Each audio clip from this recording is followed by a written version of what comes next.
So I've talked before about the idea that cities are work camps, and I want to expand on that a little bit. Under capitalism, cities tend to be the places where the rent is highest. So what you see is a situation where people are getting squeezed on both ends by the ruling class. They are being taken for as much rent as possible, and that in turn forces them to have to work more, to have to earn more in the first place, and that drives up the amount of surplus value that can be extracted from their wage labor. And everything in a city is set up to facilitate this transfer of wealth.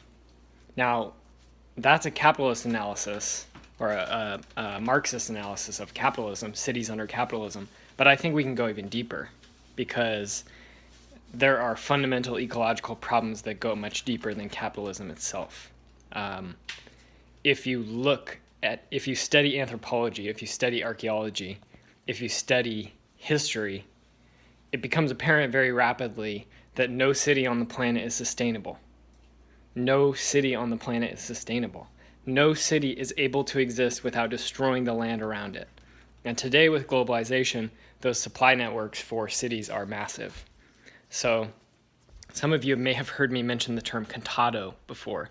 The term contado comes from the Italian city-state era. And the contado was the region controlled by the city and from which it drew its resources. So today, the contado of a modern city like Los Angeles or New York or Shanghai or Johannesburg or any of these cities, the supply chain is international. It's global.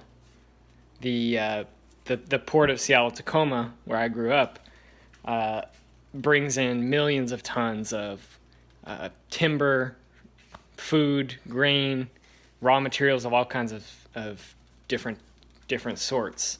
Things like sand, gypsum, cement, oil, the raw building blocks of a modern society. And this is not a new phenomenon. If you look at ancient Rome, at the height of the Roman Empire, they were importing massive amounts of resources from North Africa. The forests of the Middle East fell to provide the armies and the cities of the Roman Empire with what they needed. And this is the trend throughout all of recorded history. All of recorded history, there is not one city that has been able to exist sustainably in the long term without destroying the land around it. Nobody can provide an example of that. And if they can, what they're likely talking about is not actually a city. It's a large town or some other sort of settlement that doesn't meet the functional definition of a city that I use, which is a place that's large enough that it requires the routine importation of resources. It can't depend on simply the land around it. So, if you're an anti-capitalist, then you need to understand that cities are the prime location within which capital generates and extracts wealth from the workers. And if you have an ecological understanding, if you're an environmentalist, if you care about what's being done to the planet, then you need to understand that cities are functionally unsustainable because of their structure, their fundamental structure. So people can talk all they want about green cities and urban density and public transportation and vertical farming and all these different things. The reality is all of these ideas have been tried to various extents, and none of them have changed the fundamental problem of civilization, of cities. None of them have worked. None of them are working. The cities on the planet right now that have the highest levels of public transportation, that have the highest levels of urban farming and so on, are only moderately to minutely less destructive than cities that don't.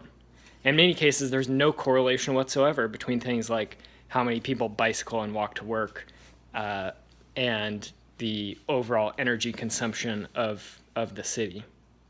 That's what the science says. That's what the data says.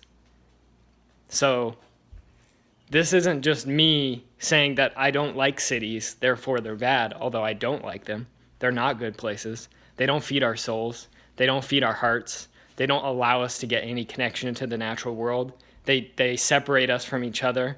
They put us in this completely unnatural social situation where we're surrounded by thousands and millions of other people who we don't know, who we have no relationship with. And so, yes, I don't like cities. But much deeper than that, and much more important than that in some ways, is this functional nature of cities. Cities are work camps. Cities are work camps.